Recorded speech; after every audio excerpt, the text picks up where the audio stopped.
नमस्कार, मैं सुष्मिता मिश्रा। आप देख रहे हैं 4 PM news network. Bharatiya Janata party के मंत्री विजय शाह, जिन्होंने कर्नल सोफिया कुरैशी को आतंकवादी की बहन बताया था, और दूसरी तरफ सोनीपत के अशोका यूनिवर्सिटी के प्रोफेसर अली खान महमूदाबाद, जिन्होंने कर्नल सोफिया कुरैशी को लेकर समाज और सरकार के दोहरे मापदंड पे निहायत ही सभ्य और सौम्य अंदाज में अपनी बात रखी थी। मगर प्रोफेसर अली खान महमूदाबाद को पुलिस ने गिरफ्तार कर लिया। वहीं दूसरी तरफ विजय शाह, भाजपा के नेता मंत्री, इन्होंने कर्नल सोफिया कुरैशी को आतंकवादियों की बहन बताया था।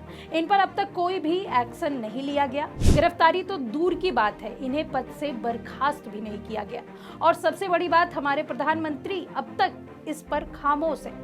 आपको बता दें कि सुप्रीम कोर्ट ने 19 मई 2025 को अशोका यूनिवर्सिटी के राजनीति विज्ञान विभाग के हेड प्रोफेसर अली खान महमूदाबाद की हरियाणा पुलिस द्वारा की गई गिरफ्तारी को चुनौती देने वाली याचिका पर सुनवाई करने पर सहमति जताई है। अली खान महमूदाबाद को 18 मई को हरियाणा पुलिस ने ऑपरेशन सिंदूर पर कथित तौर पर भारतीय सशस्त्र बलों में महिला अधिकारियों का अपमान करने और सांप्रदायिक विद्वेष को बढ़ावा देने के आरोप में गिरफ्तार किया गया, जिसके बाद अली खान को 2 दिन की पुलिस रिमांड पर भेजा गया। प्रोफेसर अली खान ने अपनी गिरफ्तारी को चुनौती देते हुए सुप्रीम कोर्ट में याचिका दाखिल की थी, जिस पर आज सुनवाई हो गई है। वरिष्ठ अधिवक्ता कपिल सिब्बल द्वारा CJI BR गवई और न्यायमूर्ति AG मशीह की पीठ से तत्काल सुनवाई के अनुरोध के बाद शीर्ष अदालत ने सोमवार को मामले को सूचीबद्ध किया था, जिसमें आज सुनवाई हो गई है। महमूदाबाद के वकील ने आरोप लगाया है कि प्रोफेसर पर उनके देशभक्ति वाले बयान के लिए मुकदमा चलाया जा रहा है। इस पर विपक्ष ने भी भारतीय जनता पार्टी को आड़े हाथ लिया। समाजवादी पार्टी के अध्यक्ष अखिलेश यादव ने, जो महमूदाबाद के करीबी माने जाते हैं, उन्होंने गिरफ्तारी को अभिव्यक्ति की आजादी का खतरा बताया। उन्होंने इसे अलोकतांत्रिक कार्रवाई करार दिया और सरकार पर संवैधानिक अधिकारों के दुरुपयोग का आरोप लगाया। वहीं दूसरी ओर असदुद्दीन ओवैसी ने गिरफ्तारी की कड़ी निंदा की। उन्होंने सोशल मीडिया पर लिखा कि महमूदाबाद का पोस्ट ना तो राष्ट्र विरोधी था, ना ही महिला विरोधी। वैसे ने इसे सरकार की दमनकारी नीति का हिस्सा बताया। वहीं कांग्रेस के मीडिया प्रमुख पवन खेड़ा ने कहा है कि महमूदाबाद की गिरफ्तारी उनकी विचारशील पोस्ट और उनकी पहचान के कारण हुई। उन्होंने मोदी सरकार के दोहरे मापदंड का उदाहरण बताया, क्योंकि मध्य प्रदेश के मंत्री विजय शाह ने भी कर्नल सोफिया कुरैशी पर टिप्पणी की थी, लेकिन उनके खिलाफ कोई कार्रवाई नहीं की गई। वहीं मल्लिकार्जुन खड़गे ने इसे दुर्भाग्यपूर्ण करार दिया और अभिव्यक्ति की स्वतंत्रता पर हमला बताया। अशोका यूनिवर्सिटी के प्रोफेसर अली खान महमूदाबाद की गिरफ्तारी का मामला तूल पकड़ता ही जा रहा है। पक्ष भी लगातार इसकी आलोचना कर रहा है और इसके साथ साथ विपक्ष भी आलोचना कर रहा है। लेकिन पक्ष में बात करें तो पूर्व सांसद और भारतीय जनता पार्टी के नेता रितेश पांडे ने भी अशोका यूनिवर्सिटी के प्रोफेसर अली खान महमूदाबाद की गिरफ्तारी को दुर्भाग्यपूर्ण करार दिया। उन्होंने इस मामले को लेकर अपने एक्स हैंडल पर एक भावुक पोस्ट लिखा। उन्होंने इस पोस्ट में अली खान के समर्थन में अपनी बात रखी और उनकी रिहाई की मांग की। दरअसल यह मामला तब चर्चा में आया जब हरियाणा पुलिस ने प्रोफेसर अली खान को ऑपरेशन सिंदूर पर उनके कथित विवादित सोशल मीडिया पोस्ट के लिए गिरफ्तार किया। रितेश पांडे ने अली महमूदाबाद के समर्थन में एक्स पर लिखा, अशोका यूनिवर्सिटी के प्रोफेसर अली खान महमूदाबाद की गिरफ्तारी दुर्भाग्यपूर्ण है। मैं प्रोफेसर अली खान को व्यक्तिगत रूप से जानता हूं।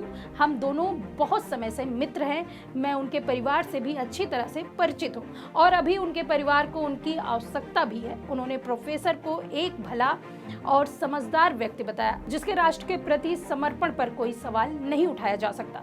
बीजेपी नेता ने आगे लिखा कि जिस सोशल मीडिया पोस्ट के आधार पर प्रोफेसर के खिलाफ केस दर्ज किया गया है और गिरफ्तारी हुई है, उसे उन्होंने पहले ही हटा दिया था। पोस्ट में ऐसी कोई बात नहीं लिखी गई जिसके लिए शिकायत या गिरफ्तारी की जाए। मैं आशा करता हूं कि प्रोफेसर अली खान के साथ शीघ्र न्याय हो। इस तरह से कार्रवाई करना न्याय संगत नहीं है। तो यह रहा बीजेपी नेता जिन्होंने प्रोफेसर का साथ दिया और उन्होंने लंबा चौड़ा पोस्ट करके उनके उन्होंने जो पोस्ट किया था, जिसके ऊपर इतना विवाद हुआ है, उसको लेकर एक तरह से सवालिया निशान अपनी ही सरकार पर छोड़ दिया। लेकिन सच कहें तो भारत का लोकतंत्र ऐसा लगता है कि दोराहे पर खड़ा है। एक तरफ प्रोफेसर अली खान जैसे लोग हैं जो एक पोस्ट के लिए जेल भेज दिए जाते हैं, वहीं दूसरी तरफ विजय शाह जैसे नेता जो नफरत अपमान फैलाते हैं लेकिन माफी मांगकर बच जाते हैं। सोफिया कुरैशी जाने अनजाने पर सियासत का हिस्सा तो बन गई, और वो हिस्सा इसलिए बनी क्योंकि उनकी पहचान मुसलमान है। यह भी अफसोसजनक है, उनकी गरिमा का अपमान करने वाले आजाद है। और यह दोहरा मापदंड स्टेटमेंट न केवल कानून की निष्पक्षता को ललकारता है बल्कि संविधान के मूल्यों जिसमें अभिव्यक्ति की आजादी, समानता, न्याय का जिक्र किया जाता है उसे भी तार-तार करता है। सवाल यह है कि क्या हम ऐसे व्यवस्था बन गए हैं जहां सच बोलने की सजा जेल या सुझाव देने की सजा जेल, या किसी के विचारों से हम इत्तेफाक नहीं रखते तो हम उसे जेल में डाल देंगे, या कोई किसी और पार्टी का है तो उसे जेल में डाल देंगे, और अगर सत्ताधारी पार्टी के साथ है तो वो गलत भी बोलेगा तो उसे आजाद घूमने दिया जाएगा। पूर्व प्रधानमंत्री अटल बिहारी वाजपेयी ने कहा था कि सरकारें आएंगी जाएंगी, पार्टियां बनेगी बिगड़ेगी, या देश रहना चाहिए। हरियाणा बीजेपी को इस सबक को भूलना नहीं चाहिए। देश के खातिर ऐसी कट्टरता और विवेक शून्यता से बचना होगा, क्योंकि अगर इस तरह से लोगों को हिरासत में डालेंगे तो लोकतंत्र कैद में चला जाएगा। अगर इस तरह से जेल में डाला जाएगा तो फिर हमारा लोकतंत्र खोखला हो जाएगा। यह वक्त है भारत को उनके संविधान की रोशनी में देखने का, उनके जख्मों को ठीक करने का और उसे हर नागरिक का तंत्र बनाने का, जहां पर पहचान के आधार पर जेल में नहीं डाला जाएगा। जो गुनाह करेगा, जो गलत करेगा, उसे ही जेल में डाला जाएगा। हम सब उम्मीद करते हैं कि प्रोफेसर के लिए आप भी आवाज उठाएंगे, बिना ये देखे कि आप किस जात से हैं, किस धर्म से हैं, किस मजहब से हैं और किस कौम से हैं। फिलहाल इस खबर में इतना ही। ऐसी तमाम राजनीतिक खबरों के लिए बने रहिए 4 PM न्यूज़ नेटवर्क में। मैं सुष्मिता, नमस्कार।